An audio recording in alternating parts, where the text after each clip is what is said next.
This is The Big Breakdown, a long look back at some of the biggest stories we're covering for you at the Hidden Killers podcast and True Crime Today. This is Hidden Killers with Tony Bruschi. Here now, Tony Bruschi. Every once in a while in a major criminal case, you got a side character who might not even be a person, but a handle, a username. Someone who hangs around the edges of the investigation like a ghost. And in the Bryan Kohberger case, that ghost has a name. Papa Roger. If you've been deep into the story from the start, you know exactly what I'm talking about. Papa Roger, an online account that appeared in the days after the murders, posting in true crime groups, sometimes with commentary that was a little too close to the truth, revealing facts nobody knew, and comments that mentioned details before they were public. And oh yeah, an avatar that looked exactly like Bryan Kohberger before he was arrested for the murders. From day one, Papa Roger and that mystery became a cottage industry. Was it Kohberger himself? Was it a clever troll? Was it someone inside law enforcement running a baiting operation to draw the suspect out? We've heard it all. We've also seen the official line from investigators. They looked into it, found no connection, I say in air quotes, and moved on. Then you start looking at the actual paperwork, like the document Jennifer Coffindaffer posted, and you see the investigation spelled the damn handle wrong. That's not nothing. You can't even match the name exactly in a search, and you really are looking at this as the investigator. Are you really looking as hard as you think you are? What makes Papa Roger interesting isn't just the post, it's the timing. The nod to Elliot Rodger, not Rogers.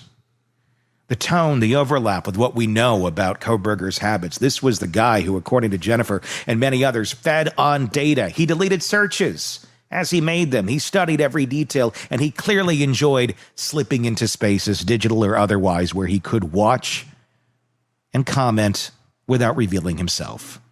Could an anonymous Facebook persona have been part of that? Or is it exactly what the cops say, a coincidence dressed up in hindsight? There's a lot of evidence that points to it being him. That's the tension in this part of the case, a tantalizing online mystery that might mean everything or nothing at all. And if you'd follow me long enough, you know I'm not one to let go of a dangling thread just because someone says, "We've checked."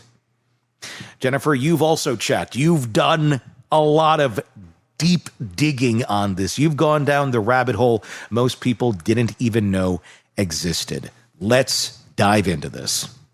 Now, I know we've criticized this before. I know that, and I looked at the document that you posted online that talks about, the investigation in looking into his connection. Is it that thorough? Did they thoroughly look at this? Because they even spelled it wrong. I mean, look, I'm a podcaster, so I know I've spelled it wrong, but I'm a podcaster. I'm not the one investigating the actual crime itself. So if you're spelling the damn name of the character wrong in your actual investigation, I'm going to say maybe you're not looking close enough. Well, I do always tease, Twitter and social media. It's an opportunity for people to not have to worry about spelling. They don't have to worry about grammar. You just need to get your message across. Yeah.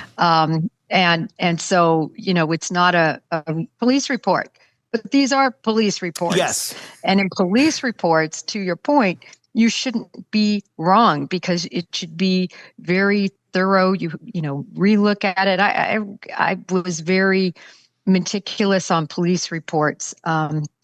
And because just this reason, and I saw an agent have to absolutely be humiliated on the stand about grammar and about spelling and about getting something else wrong. And I said, okay, yeah, I don't want that to ever be me. And so we expect police reports to be pretty spot on. Now, it was just one S, but it's still, it's a big deal because, again, Papa Roger, after Elliot Roger. I mean, that was the whole idea behind it, right? The incel. Yeah. And believe me, I don't think I believe he was an incel, but I don't think that drove what he did. Just out of the practicing sense of commiserating with others on online forums. Right. Yeah. And so anyway, all we can do is trust that they properly investigated it. And I had to throw up that picture again because, we all considered it a pretty viable possibility. And obviously law enforcement did too. It looks just like him. And they didn't know who he was at the time. And this character knew things that were not released to the public. So either it is law enforcement. I know I've heard that theory too. Let me throw that out for a second. There was law enforcement trying to get him to come out because they already knew who he was and they already knew what he looked like. But they were just going to throw that out there and maybe we're going to get the weasel out of the hole. Any validity to that, or does that really not make a whole lot of sense once it's added up? It doesn't make a lot of sense to me. It really doesn't. Tony, I think that it was a sleuth that was living, eating, and breathing this case. Mm-hmm. And it's hard to believe it, but I've seen some really good sleuths that get down a path and they're right. That happen to have the same profile image as the killer before the killer is even suspected. No, hey, listen, anybody who followed this case and followed the Papa Roger knows I was a big one that. Oh, yeah. Every day for a long time, I posted about, wow, look at what he said today. That's why I don't buy that it's not him. I'm like, okay, they determined it's my question was, well, how thoroughly was this investigated? And I see this report, this incident number that you've posted and the sheet. It was an officer, Vargas, MPD, which I'm assuming would mean Moscow Police Department. Correct me if I'm wrong. This is not an FBI document here. This is a local This is a local department that did this. Yes. Probably somewhat limited on their searches when it says, I did not find the above terms related to Kohberger in the accounts listed below, and it lists all the different iCloud, Snapchats, and everybody's things. But, are they operating with just the same stuff we would be too if we looked through them at that moment in time? No, this is the thing. They had to have found the IP that was used related. And I know there's VPN. I knew you were going to say that. There are. And the whole thing is fascinating. I'll always be fascinated with it. I ran down so many rabbit holes, really focusing on the two posts that he did that made absolutely no sense. One I think was about politics in California. The other one was about a school board. And I literally called that school, talked to a board member, just really looked at who would have possibly written a post like that. Yeah.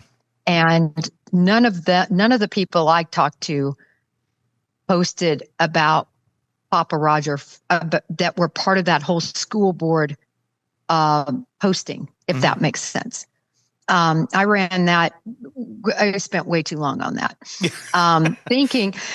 Because I'm thinking, who would even know about this school board election or be angry about it or be upset? So I reached out. Who's involved with the school board that could possibly also be involved in this? And then there was the California political thing, as I recall. So there were two odd ones. Mm-hmm. And I know the VPN, believe me, I wish I had the tools that the FBI had to really research this thoroughly, because it will always bother me that this person was able to just get lucky. Boy, were they lucky. Well, it feels like they just put the stop sign up and like the road closed here once they saw, well, the IP doesn't match to his apartment or where any place that he would have been. That's not the end of the story with a VPN. And unfortunately, it can be in terms of where you're going to investigate this, because you're never going to figure out where that came from. That's the point of a VPN. But to me, it almost points to it. That is as evident to me that it's him as it is that he turned his phone off during the actual killings. If the IP doesn't go anywhere near him, and it's information, and it's his damn picture. I'm sorry, it's him. Without the picture, if it was just a picture, I would be completely with the investigators saying that's not him. It's just somebody that guessed some weird shit, and it turned out to be. I'm sorry, the picture just gets it for me all the time. That's what sells it. It's him. You're never going to prove that it's not, unless somebody comes out going, look how lucky I was. Turned out that picture I made looked just like him. I don't know. I think the odds are slim to nil on that one. It makes no sense. And remember, really quick, there were other postings after the arrest. Yeah. Right? And so a lot of people see there's these other postings. But was he in cahoots? But was that him? Because when people say it was Papa Rogers, we look, well, do you have the actual username itself? Or was this another person who popped up with Papa Rogers? Because there was a lot of fake ones that came out too. And can we confirm it was the original one? I mean, there's a lot of gray areas there too, where we just don't have the data because it wasn't necessarily archived at the time correctly, where we can find all that. And if somebody has that data to prove it better, I'm all ears. I also don't think it's crazy to think that he might have just found some weird shit to post on and posted on it, like he was very into it, like a school board meeting, to try and throw people off a little bit. Because, he did have some strategery going on here. Wasn't the greatest at it, but there did seem to be some moments of, enlightenment that seemed to work out well. Maybe that was one of them. I don't know. I just still have too many questions. What Jennifer lays out here is the perfect example of why this case still lives in the gray. On paper, the official line is clear. Papa Roger wasn't Kohberger.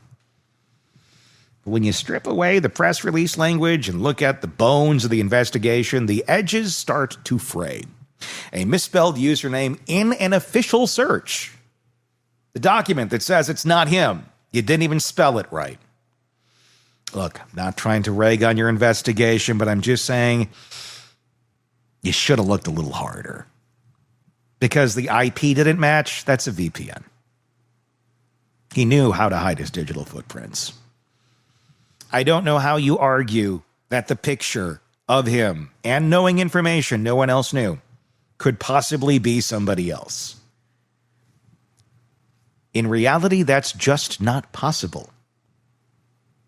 A local agency handling it instead of a federal cyber team is where we got that conclusion. A conclusion that seems to rest in the absence of an IP match, as if a VPN isn't something any half-serious online user knows how to deploy. None of that is proof, but it does make you wonder how deep We Checked really went.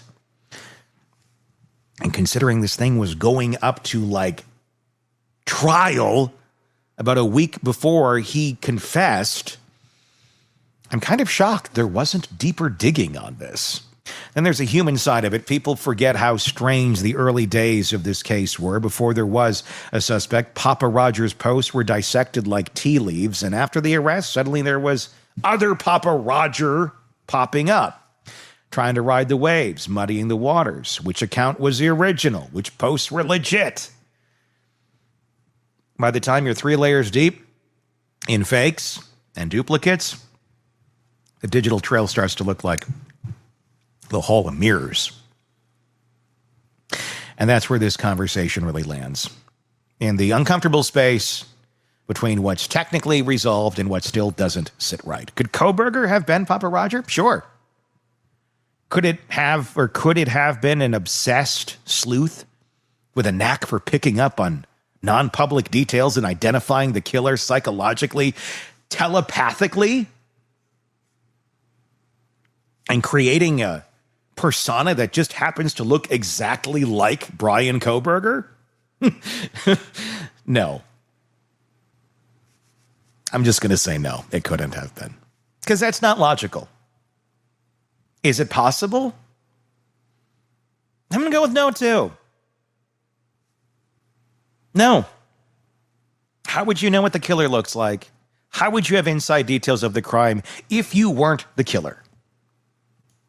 Or law enforcement, which at the time, according to them, they still did not know who Bryan Kohberger was. So who does that leave? Who knows what he looks like? Who knows that he killed 4 people? Who seems to be following in the footsteps of every other serial killer in the past? I think that's Bryan Kohberger. So could it have been both? Kohberger over here, somebody over there? No. I just don't think so. I don't know that stranger things have happened. I don't know you could get something that strange to happen. It's a messy case, but it's one that doesn't involve psychic powers. What sticks with me is Jennifer's point about thoroughness. In a case where this kind of public heat, you expect the digital legwork to be airtight, not because every lead will pan out, but because it should be obvious that it was chased to the end. When you see loose threads like this left kind of hanging, it's a VPN. We don't know. It doesn't undo the main case, but it does leave you with the sense that maybe, just maybe, one of those threads leads somewhere we never followed. Or maybe we couldn't follow it any further. But I don't think it is a definitive, no, it wasn't him answer either. So we'll close this segment with a question that's been here since the first time that Avatar hit the true crime thread. Was Papa Roger just another internet phantom? Or was he the killer watching the hunt for himself in real time? And if law enforcement can't or won't answer that definitively, how much of the rest of the we checklist are we supposed to take on blind faith? It's a valid question. What do you think? Again, prove me wrong that that's not him. And the answer can't just be, they said it isn't. It looked like him. Stunningly looked like him. It had inside knowledge no one else had. Police or him? You got other theories? Let me know in the comments on YouTube. And it's not that it was some other killer and he's being framed, because I'm sorry, that shit'll just get you banned. Press subscribe wherever you're downloading podcasts so you don't miss any of our coverage there, and press subscribe to Hidden Killers with Tony Bruschi on YouTube so you don't miss any of our coverage there, and let us know your thoughts in the comments on YouTube. Until next time, I'm Tony Bruschi. We'll talk again real soon. Want more on this case and others? Then press subscribe now and don't miss a moment of true crime coverage from Tony Bruschi and the Hidden Killers podcast. This is Hidden Killers with Tony Bruschi. Here now, Tony Bruschi. Starts with a phone call. Ordinary. Domestic. Almost comforting. Placed by a man who had just stepped out of a nightmare he alone created. In a thin gray of an Idaho morning on November 13th of 2022, just hours after 4 students were slaughtered in their off-campus home, Bryan Kohberger did not call 911, a lawyer, even a friend, Cleo, the psychic from the 90s, because why not? Is Cleo dead? Cleo's dead. Cleo? Is Cleo? I think Cleo died, didn't she? Yeah, she did. Yeah. There was a doc about her. Anyway, he dialed his mother as Norman Bates. As Bryan Kohberger does. And once he had that line open, he kept going back to it again and again, like a swimmer clinging to the same rock in a fast, black river. The times are clinical, almost cold in how precisely they map the mind, trying to act normal. 6:13 a.m. First try to mother. And again, I'm going to pull everybody back for just 1 second, because remember the old shower photo? Well, he didn't have his mouth open. He had one thumbs up. And like, Mom, look what I did. And I said forever, this is a nod to so many different things. Psycho number 1, American Psycho number 2 with his clothes, Ted Bundy with the thumbs up. It was a lot. There's a lot of symbolism, I think, that Kohberger throws out there because he thinks he's too smart for the room, but it's not hard to figure his shit out. The other one, I mean, Psycho, obviously, the Norman Bates thing and Mother. Yeah. And the way he refers to his parents, as we're about to learn, a little creepy. Oh, no. Creepy. Little Norman Batesy. So, 6:13 a.m. They first tried him. Mother. No answer. Now remember, who's calling their parents at 6:13 a.m. unless they're like in jail or somebody died or I don't know. I don't know. I don't know why you'd be calling your parents that early in the morning. I mean, You're in the hospital with appendix pain. now, and I get them calling me at 6:13 in the morning because they're oblivious to anyone outside of themselves in terms of time of day. As they get older, it's like, well, we get up so early, and why you're not? I'm not trying to rip on them, but it is funny because as your time shift and you get up earlier, you lose sense of where other people are. But anyway, 6:13 a.m. This is a 20-some-year-old man calling his mom at 6:13 a.m. on a Sunday morning. No answer. 6:14. Was it a Sunday? I don't know. I think it was a Sunday morning. I believe it was. If I'm off, I apologize. Anyway. I believe it was part of the weekend. 6:13 a.m. First trying to Mother, no answer. 6:14 a.m. Call to father. That's how it's listed in the phone. 6:17 a.m. Then back to Mother. So he's got an impulse. He's got to tell him something. He's got to make him proud. Yeah. But in a way, without revealing, he just slaughtered 4 people. But go ahead.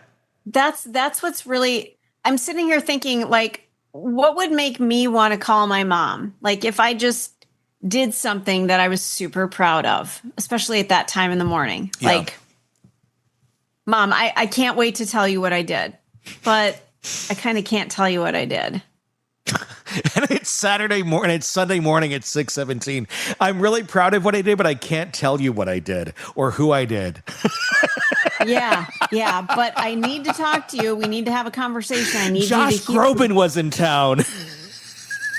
Hey, I ain't broken. Back to the mother. Yes. This time she picks up. 6:17. And they talk for 36 minutes. He's already home in Pullman by then, back in the apartment where he'll later take a mirror selfie. Just a few minutes later. You know that one? The prosecutors would brand as grotesquely cheerful for a man less than 2 hours removed from carnage. So this gives us a little bit of a perspective on where his mind was at that moment. He was amped up after he did this. Mm-hmm. Like he had far too many energy drinks. And he's calling mom and dad. He's in a good mood. He needs their affirmation because they're probably the only people in his world who've ever given him some sort of affirmation. Although it does show that in his college career, he did have some. I don't know. But obviously, these two are the ones in a world where nothing matters to Kohberger. His parents' opinions do, it seems. His parents, there's something about that. That part is not broken. It's unhealthy to probably a crazy level. But it's not a broken connection there, as he is with everyone else on the planet. Do you think he was always constantly looking for their approval? Do you think that would be part of it? I don't think it's as simple as that, but in a simple way of saying it, yes. I think there's a lot more to it, but I think that's probably the simplest way of saying it. Yeah. What they said in that call remains private. What matters investigatively and psychologically is the fact of the call, who he wanted to hear, and how soon. Yeah. I mean, I'm just thinking to myself at 28, and I'm not someone who has a ton of friends in the world, honestly. I mean, I was friends with you at that age. I had a hand, but there's always like work friends. I have a very small circle of close friends. I really do. It's not big. So, I mean, at 28 was closer with my parents than I am now. And so, I mean, I would call them about all sorts of stuff. And sometimes it would be odd hours. Sometimes it'd be like, I don't know. It would be weird shit. You're 28 and you're also kind of dumb because everyone's young and dumb. But Yeah. but there's, I don't know. I mean, if you're tight with your parents to a certain extent, and they're the people who've been there for you for the most part, I get the dynamic, but I feel like, I mean, it's very unhealthy, it seems here, to an extent, a very big extent. And as you get to that age, honestly, I think I was more like 23, 24 maybe when that started to slow down. I think by 28, I was pretty much independent. I mean, I was independent at 18. I left the house, but mentally where you're more over here than over there, I think by then I was way over there. But you were there early though. I was there very early, but a lot of that's not common though. I mean, a lot of people are not that. So, especially generations now. I mean, they're clinging to mom and dad like way too late. I'm shocked sometimes. I'm like, I've never asked my parents for a dime after I was 18 years old. If I needed it or something, would they have given it? I'm sure they would have, but I never have. They helped pay for a failed marriage. They helped pay for a failed wedding. That was fun. It was a good time by all. Anyway, by 8:03 a.m., he's on the phone with her again. So they just talked. They just talked at 6 something in the morning. And him and his Aspergered up self. And look, I was going to say, you shouldn't say that like that. I can. Because I'm on the spectrum too. So I can understand kind of some of this shit. Not like an I'm going to go kill 4 people sort of way, but kind of the compulsion sort of way, the urge sort of way of what, this would make you feel this way or that way. Yeah. So look, I'm not saying it as an asshole. Most people who are, and there's a ton of people there, and this is just how your brain works. You want to share... And I want to be clear in how I'm phrasing this. You want to share your good news with the people you care about. And in Kohberger's mind, this was good news. But I don't think he went out and said it. I just think he wanted to emote in some way, shape, or form where he felt like he was getting it out without actually getting the words out. Yeah. And that's where he was doing this, or why he was doing this. 54 minutes on the phone. Kind of talk that fills a commute, or in this case, a return to the crime scene. Location data shows his phone using towers that covered King Road in Moscow around 9 a.m. Prosecutors later told the court he lingered there roughly 10 minutes. A few minutes after that, another call to his mother, about 9 or 10 minutes again. So this is where he's cruising around, checking out the scene, and on Bluetooth with mom? I don't know. Just as he left the neighborhood where the victim still lay undiscovered. I want to know what the hell was in that conversation, Mom. I mean, what does he say? I'm just tooling around on a Sunday morning. I just thought I'd give you a call. I'm just out driving. I mean, you already know your son's weird. You already know your son's got something off about him. I don't know if this is parents that are, he needs us. This is all he has. We know that we're all he has. But you're not in any way thinking he could do this. I don't know. In no way, I want to be clear on this. In no way am I trying to attack mom here or the parents. They're going through hell. Yeah. But there is a weird dynamic in this family. What I want to know is, okay, at this time, they didn't know what had happened where he was. Yeah. But in the afternoon, maybe a day later, 2 days later, it hit the news. It hit the news hard. So they hear this and they're like, well, my son is there. I don't know that they're thinking that way. I mean, have you seen Dad?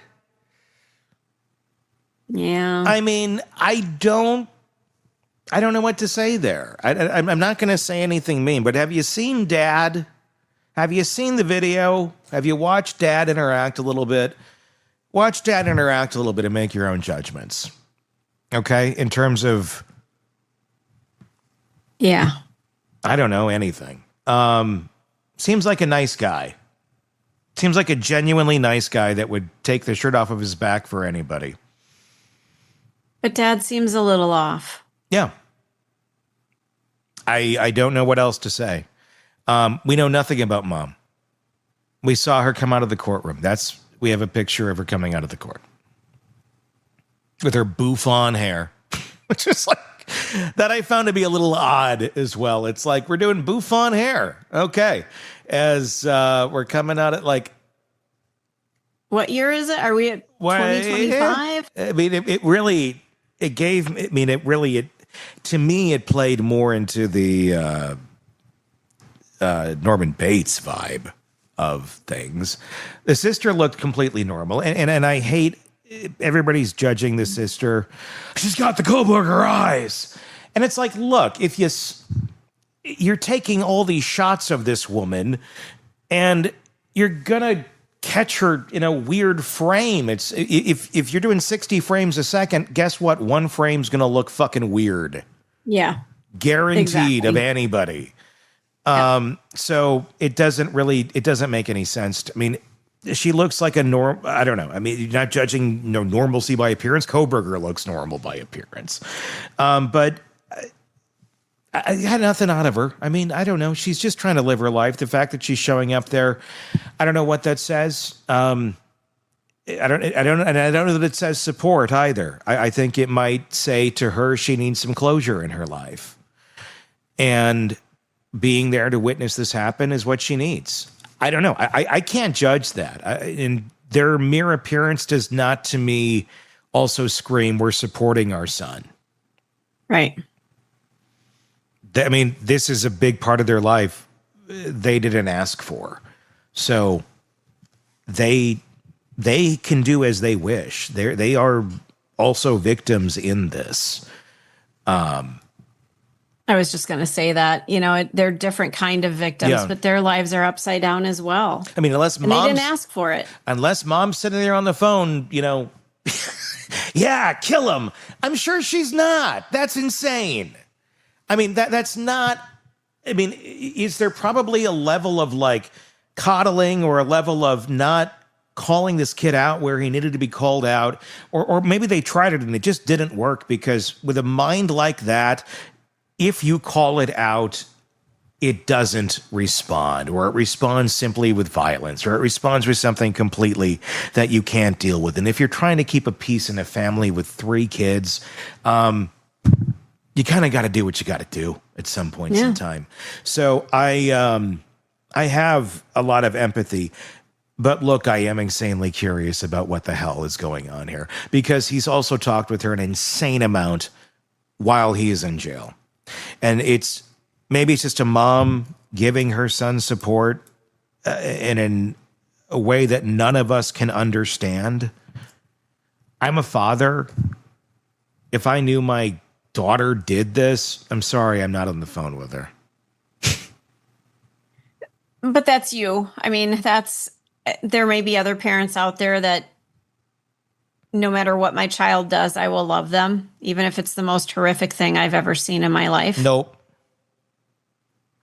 You're a broken person.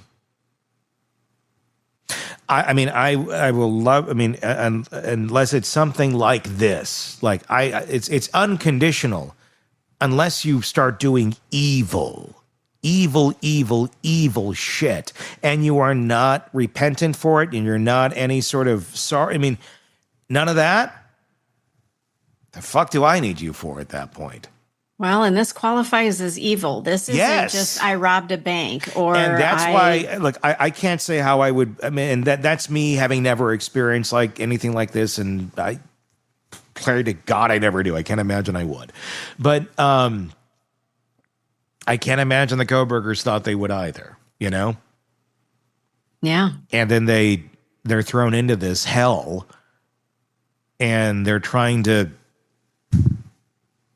work this all out. I mean, it's so easy for us to armchair quarterback it. And I apologize when I do, because I know I can get into it, but it's like, at the end of the day, you don't know. You don't know. You really don't. And these are, no matter how they may have, we can say, if you parented them this way better, or parented them that way better, or this or that, or whatever. Sure. But you know what? They only know what they know. And in the 80s and the 90s, I mean, there's information out there, and tell you what, it changes every fucking decade on how to raise your children. And yeah, there may have been too much coddling here. I could totally see that. That was a big thing. Children first. That was a huge thing. And it went to such an extreme that you have now adults that can't function in reality because they're first and they can't handle any sort of conflict. And you mix some sort of mental illness with that, or personality disorder, or whatever it may be with Kohberger. And you get this. So, I mean, we all want to find a reason. At the end of the day, it's a very, very broken brain. The juxtaposition is gutting. A son chatting with his mom while just threading past the house, he just turned into a crime scene. He didn't stop there. A 2-minute touch base at 4:05 p.m. Then, as the reality of a homicide started to ripple publicly through Moscow, a long, early evening talk with his mother again, lasting 96 minutes in total, more than 3 hours on the phone with her that day. This is just kind of getting weird and unhealthy. I'm sorry. Talk with my mom maybe an hour, hour two maybe. Back in those days. Today, I don't know. 35 seconds? No, I'm kidding. No. We usually talk for a while. Me and my parents, we do like FaceTimes. But this, all in the same day? You're starting to rack up like a 6-hour convo with mom and dad. That has to say that something happened. Something is wrong. Something, I had a pretty horrific, nothing like this, but upheaval. 6 weeks ago, I think my longest conversation with somebody that I needed to talk to was 2 hours. Sure. Not 6, but my life turned upside down. I mean, but I guess here's the question, and here's what I'd love to know is, let's look at other phone records with Kohberger and his parents, and is this a pattern? Do they talk like this normally? Because maybe they do. We do not know the answer to that question. You're right. They may always talk like this. It may be that kind of whatever the hell they got going on dynamic, that this is just how they communicate. If this is a spike in that chain, then you got something that you'd think, or you'd hope maybe they'd be like, the hell's going on here? Right. Because it's a deviation in behavior. But if every week it's like, yeah, we're just up and down all the time, you can't tell a deviation because it's always chaos. Maybe they sit and watch Wheel of Fortune together, and that takes a half hour. They might. This is one of the cases where Wheel of Fortune isn't in the story in some way, shape, or form. Do you know what I'm talking about? There are 2 other major cases where the main defendant has been a contestant on Wheel of Fortune with Pat Sajak. Are you kidding me? In the 90s, early 90s, late 80s. Donna Adelson and Lori Daybell. That's right. I knew about Lori. I didn't know about Donna. Yeah. Wow. I was talking with Siobhan about this the other day, and God damn it, our interview we did The audio didn't record, so we didn't get that. But did you get video of her? were we going to like the lip video read? What are you talking about? Are you talking about my interview? Siobhan. Well, a video, but there's no audio. Oh, so it's just somebody going. It's just us talking, but you can't hear. Yes. So unfortunately, that whole interview just went to shit. Gotcha. But anyway, my point was we were talking about this. And I'll reiterate and I said, last question here. What does it say that two of the major stories that we've been covering in the last 365 days involve defendants that both were contestants on Wheel of Fortune? That has to say something, because you don't just like raise your hand and go, I'm going to be on Wheel of Fortune. Okay, well, let's set the date. There's conferences, there's seminars. You got to work your way up this shit. It's insane. It's like, it is a process to become they narrow you down. So the best of the best get on Wheel of Fortune. Because they don't want. Is it kind of like it's like American Idol, but where you just go through this process? It's like American Idol, basically. But American Idol took their cue from Wheel of Fortune on how to do it. That's Wheel of Fortune was around way before that. So it's like that. It's just the best contestants. Who's going to be best on the show? Who has personality? Who's smart at this? Who can do this thing? So that's how they get Wheel of Fortune contestants. But at the same point in time, someone who's going to be very verbose on camera, confident, somewhat intelligent, and the characteristics that you kind of want in a game show character that's going to also be very personable back and forth to other characters, and not necessarily in a good way, but kind of in a I'm better than you sort of way, are narcissists. So look, if you are casting a game show, you want to cast narcissists on your show. And it's true. Look at all reality shows. It's all narcissists. Yeah. That's how you make a good television show. That's how they made game shows before they made reality shows. So, Lori Vallow Daybell, Donna Adelson. I can't diagnose her, but, that's what I'm saying. So there's that. Interesting. Yeah. Interesting little correlation, isn't it? And I just randomly said Wheel of Fortune because I was trying to think of what game show pops into my head. Yeah. Win, lose, or draw. Jeopardy, but Wheel of Fortune. That would seem like, okay, Brian, as you're driving around, the puzzle is, let's see, we've got I and then a K, and then there's two spaces, and then a D. What would that word be? I killed? I mean, can you imagine? No. No. Do you know what her fucking puzzle was? No. Mischief maker. Donna Adelson.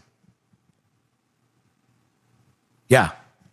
You can't make this shit up. You can't make this shit up. And I have no idea. I didn't even know any of this. I knew about Lori because that came up in one of our segments, but I didn't know that about Donna. I don't know what Lori's puzzle was, but I mischief maker. Wow. And she solved the puzzle. Of course she did. And then Pat goes over and talks to her a little bit, and she talks about the kids. Little Charlie. Little Wendy. And that one that got away, thank God. Right. And he's just sitting there going, Anyway, back to this case.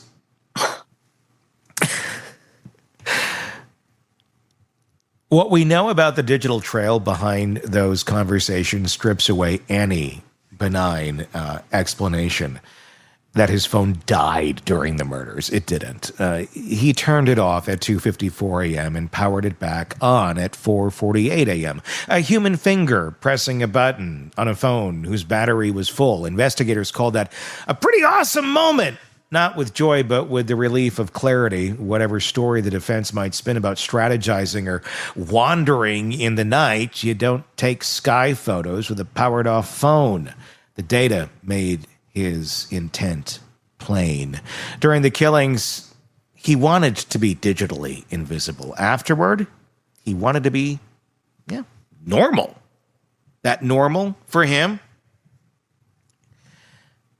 And it include friends. Forensic review of the device found no text threads with anyone outside of family, no social orbit, no banter with classmates, virtually nothing except calls and a modest family group chat. The parents were saved formally as mother and father, capital M, capital F. When his mother missed a ring, he would ping his father, sometimes even texting in that oddly stiff cadence. Father, why did mother not respond? ? Are you serious that this is the verbiage that was used? Oh, boy. Oh, who calls their mother and father mother and father? Me and Harper do as jokes. Right, as jokes, but it's dad or mom or ma. I mean, mother, father. Yeah, you're not kidding about the Norman Bates. Well, as they turn into teenagers, it's just... Father, can I go out tonight? Okay, that's one thing. No, like if I see my daughter, but we do it in jest where it's like, hello, daughter. Hello, father. And it's funny. Yeah. This isn't to be funny. This is like someone who is operating in such a mechanical manner,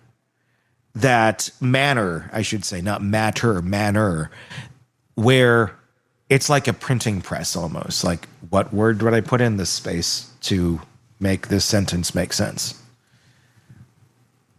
I mean, his brain is it's so different. It's not understandable by, I think, most sense. Yeah. This is not someone who's operating with a full deck at all in terms of how to respond and work within anything else. And I think they always knew it. His learned behavior is how he got by with life for so long, but then his weird urges and shit, I think, took over. It was not it was a very, very broken brain. And if you're the parents of that, I mean, that's heartbreaking.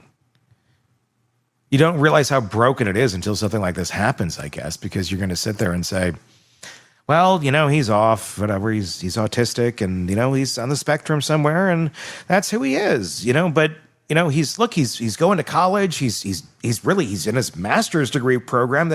He's got skills that are going somewhere and you're proud of that. He went that far without, as far as we knew, many problems. He had his little stealing phase and heroin phase, but look, not a lot of people come back from that either, the way that Kohberger did.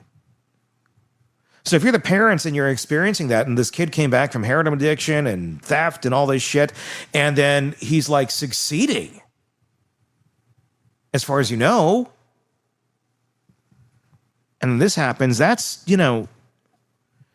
like finally, like takeoff. Oh, we got an emergency landing again. Oh, takeoff. Oh, we almost, another one. Oh, I think we're going good. He's going good. And, the plane explodes. Falls out. Yeah. The plane literally explodes.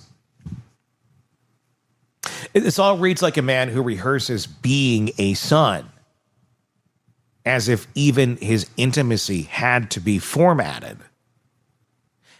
And then there's the return, his drive back to the neighborhood around 9 a.m. in offender's impulse that investigators and profilers have seen before. Some go back out of curiosity, some to relive the thrills, some to make sure nothing incriminating was left behind. He did it while mid-conversation with his mother, traveling under the disguise of small talk. Was that cover, comfort, compartmentalization? Maybe all three? Cell data places his phone leaving Pullman around 9 and using resources covering the King Road address from 9:12 to 9:21 a.m. before heading back. And if you're trying to act like it's just a Sunday drive, Nothing steadies the hand like a familiar voice in your ear. To understand the pull of that voice, you have to widen the frame on this family. When the headlines were fresh and the national glare was white hot, the Kohberger family put out a carefully worded statement. Sorrow for the victims' families, cooperation with law enforcement, and a promise that as a family, we love and support our son and brother. That was not a defense. It was a declaration of bond. The kind that doesn't evaporate when the worst thing in the world happens. For some. For him, the bond ran both ways, backwards to childhood, forward to adulthood. Even at 28, he treated those early morning calls as routine. You can trace the outline of that closeness through the weeks after the murders, mid-December, with suspicion gathering and surveillance teams in the wind. He drove cross-country from Washington State to the Pocono Mountains in Pennsylvania with his father riding shotgun twice. Indiana cops pulled over the two for following too closely. Remember these? We've seen these videos. Yeah. 2 bland traffic stops now preserved forever on body cam. Father answering small talk in a passenger seat. Again, watch the video. That's dad. Son leaning towards the trooper from behind the wheel. The optics are ordinary. A holiday road trip home. But ordinary is the point. Ordinary is the cloak. This is not to project guilt onto the parents. There's no evidence they knew anything. It's to note the pattern. When life tightened, when he needed a cover, when he wanted to be soothed or simply to appear soothed, he went to them. The forensic expert who examined his device said he sometimes started calling his mother as early as 4 a.m. on normal days. If that's your baseline, then the morning of the murders looks less like a panic response and more like a muscle memory. He did what he always did. He called mother. There's a harsher interpretation, too. Some offenders keep up the chatter with family after the crime, not for comfort, but for narrative control. If anyone later asks where you were, your phone can show a string of wholesome calls. Look, I was home. I was on the phone with my mother all morning talking about biscuits and who is going to be on Rachel Ray today, and did you watch the latest episode of Fixer Upper? Oh my God. Did you see the way they put the shiplap on that house? Oh my God. Oh my God. The problems is that call logs don't travel alone anymore. They bring their friends' cell site records, GPS crumbs, Wi-Fi handshakes, the very call that might have served as a prop for innocence, dubbed as a homing beacon near the scene. And trying to look ordinary, he left a trail that looks anything but. There's also the matter of the mirror. Hours after the killings back in Pullman, he raised his phone and he took a selfie. That button-down shirt, earbuds, grin. The prosecutors would later try to fix in the jury's mind as arrogant and unbothered. Well, a potential jury's mind anyway. It's a small artifact in a mountain of evidence, but it sits uneasily beside those calls. If he felt shame, it didn't leak into the lens. If he felt fear, it didn't ghost his voice long enough to keep him off the phone with his mother. What it does suggest is a man capable of flipping the switch from ferocity to performative normalcy without a visible tremor. By the time the legal machinery completed its long turn, change of venue, pretrial fights, a late plea to avoid death, his family's presence never quite left the frame. His mother and sister came to court. They shook and wept as sentence was passed. He didn't look back. The same man who could not start that November Sunday without talking to his mother. Left the courtroom in Boise without acknowledging her. If the morning phone calls were a bid to keep life together, the final silence was an admission that it had shattered. So what do those calls really say about the relationship? Start with attachment, not the warm, balanced kind that lets adult children separate and return as equals, but the other kind, the one that looks like dependence dressed up as ritual. The labeling of mother and father and early hour habits and ping-ponging between both parents. If one didn't answer, these are the fingerprints of a grown man who either couldn't or wouldn't build a circle beyond the family home base. When his mother didn't pick up at 6:13 a.m., his message to his father landed like a child testing doors in a dark house. Is anyone awake? Can we get breakfast? Where is she? Why isn't she answering me? Layer it in normalization. After an extreme act, human beings often grope for the familiar. Coffee, a shower, a voice that knows you. Calling your mother after you commit a quadruple homicide is not the same as calling her after a tough exam or a night shift. But the brain can abuse the same pathway. Talk to mom. Hear her cadence, borrow her normal to paper over your chaos. And when he rolled past King Road on the 8:03 a.m. call, he could have been balancing two realities at once. The illicit return to a scene only he knew was a tomb, and the banal soundtrack of an adult son morning phone call. Compartmentalization isn't just a trait in textbooks. It's a thing you can watch if you're looking in the right places. Add some calculation, and it's difficult to ignore that he turned his phone off before the killings. It's not impulsive, it's planned. And he turned the same phone into a machine of routine. Minutes later, calls to mother. Long talk at breakfast time, afternoon check-ins, evening marathon.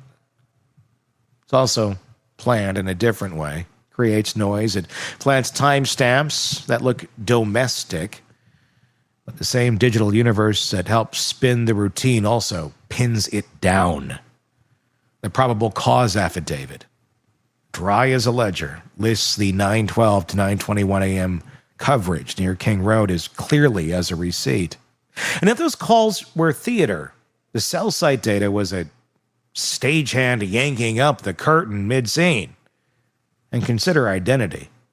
People who live heavily inside their heads, who curate a self for the outside world, will sometimes perform good son as a role. It's not that the love isn't real, it's that the role serves the function. The cross-country drive with dad becomes an alibi of presence. The morning calls become proof of stability. The family statement becomes a shield of respectability. We support him. We pray for the victims. We trust the process. Each brick is understandable. Together they build a facade thick enough to muffle what's behind it. There's empathy due here, and it belongs to the parents. To love your child is not a crime. To pick up your phone at dawn is not complicity. The mother's presence at sentencing, shuddering, head in hands, reads like a woman drowning in two truths: the son she raised and the man the evidence revealed. If there is a cruelty specific to this kind of case, it is that the same closeness that once looked like family and family strength can, in hindsight, look like the rope he kept pulling at to steady himself after violence. That's not on her, it's on him. What remains then is the shape of a relationship Through a keyhole of digital forensics, a man who meticulously hid his signal during the window of the murders, then flooded the line to his mother like a dam breaking. His son, who, when his worst thing he'd ever done was still warm, reached not for confession, but for contact. A family that said they would love and support him even as they prayed daily for the children he took. Those truths can live in the same sentence without canceling each other out. They have to. If you're looking for a meaning in those calls, it may be this. He toggled between stealth and normalcy with disturbing ease. Invisible. While the crime was in progress, ordinary as soon as it was over. And that ordinary traveled on a family line. One that had probably long comforted him. And yet, when accountability arrived, when the judge read out 4 consecutive life sentences and the gallery choked in grief, ordinary finally failed him. He left without a word to the same mother whose voice he'd need most on the morning he killed. The line went dead. The rock in the river was out of reach. And nothing in the call log could change who he was by then. For all the unanswered questions in the case, the calls answered one. Who he chose when the mask had to be put back on over 3 hours with his mother on the day of the murders, a detour past the scene, while still on the line, a phone that went dark at 2:54 a.m., then lit up with mother at 6:17, threads of routine woven through a morning that was anything but. In the end, that's the story of his relationship with his parents. As the evidence shows it, constant, formal, relied upon, and ultimately powerless to stop when he already was. If there's a final image to hold, make it this. 2 hands on a steering wheel, a voice through a speaker from a house 3 time zones away, and a street in Moscow, Idaho, rolling past the window like any other Sunday. On one side of the glass is the quiet voice of a mother, a tether to the simple and familiar.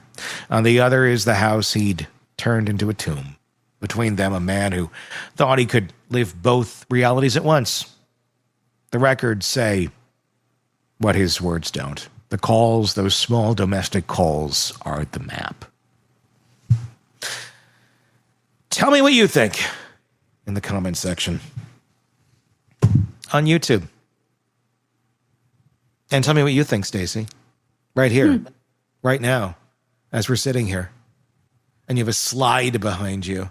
Do you ever go down that slide in the background, by the chance? It is. Yeah, because when you don't want to take the stairs, you can just take the slide. It looks fun. I got to put that in my house, actually. I'm surprised you don't have one. I'm working on a duck pin bowling alley right now. Well, you have your priorities. Back to Kohberger. Ignoring my slide. My $1 million slide. This from the woman who was concerned that my showers were taking too long. Yes, anyway. Yes, back to Kohberger. Anywho, I need to know, and I said this to you before we started recording, I need to know more about this family. It's none of our business, but I need to know more.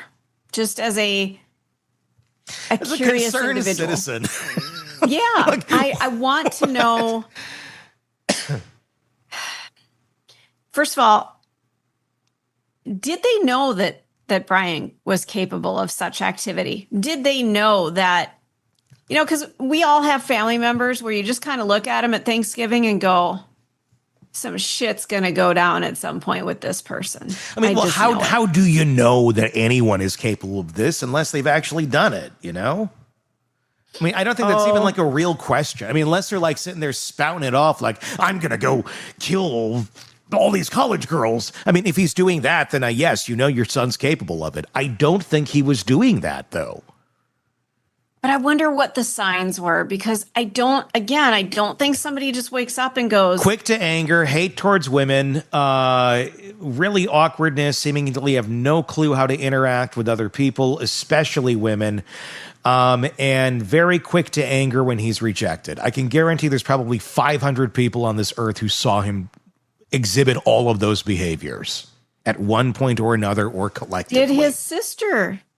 Yes, Was I'm she sure they part did. of a- But just because you witness it doesn't mean you can do anything about it. I've worked with people like that. I'm sure Oh, you you probably and I have both too. have. Yeah. And there's nothing you can do about it. It's not like, well, this person's probably going to end up like killing somebody at some point or some sort of horrible domestic violence towards a female, just judging by these traits, but you can't go and arrest them pre-crime. So I'm guessing there's a lot of people who thought, when they found out Kohberger did this, that knew him, were like, yeah, saw that one coming. Yeah. I mean, it's horrible to say, but it's probably true. And what do you do? I mean, if that's your kid, I mean, I think they were trying to do everything they knew they possibly could do to try and support their kid. And maybe it was too fluff, maybe it was too coddled, maybe it was too this, maybe it was too that. Who the hell knows? At the end of the day, I think his mind was just broken. I don't think there was anything anyone could do, quite honestly, that was going to change it. Yeah. I think maybe they allowed him to live 28 years of life with some sort of fluff until it finally broke. And had they not given him that fluff to keep himself moving forward, probably would have killed somebody at 18.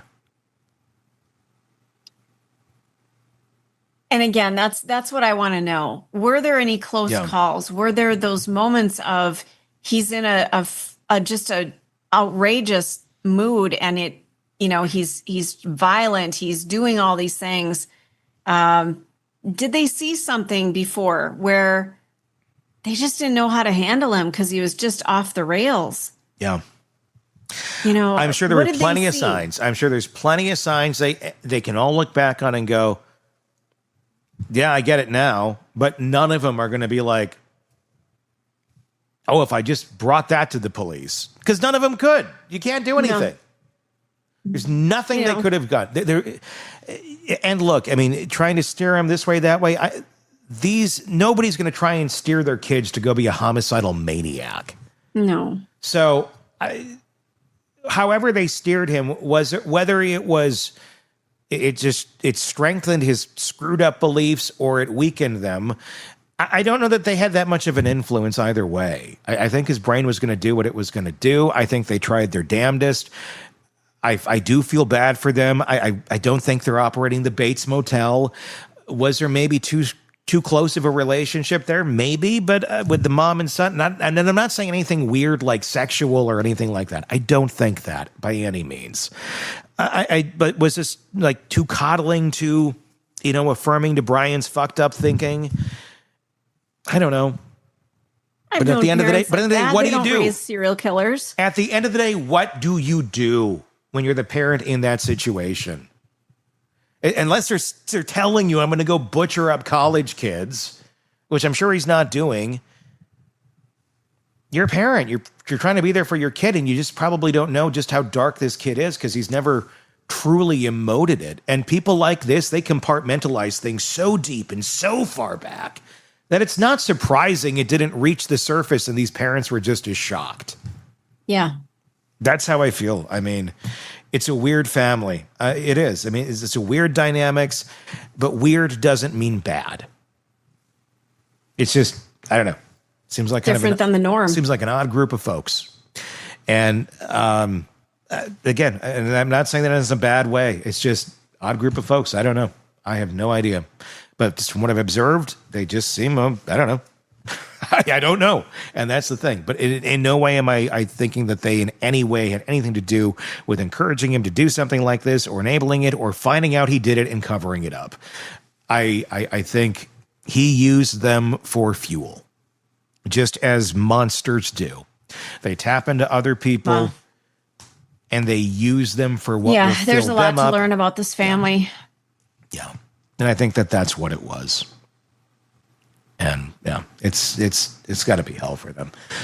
Anyway, tell me what you think in the comment section. If you're not already there on YouTube, search Hidden Killers with Tony Bruschi and find us there. Or you can also find us wherever you get podcasts. Just search Hidden Killers with Tony Bruschi there to find us as well.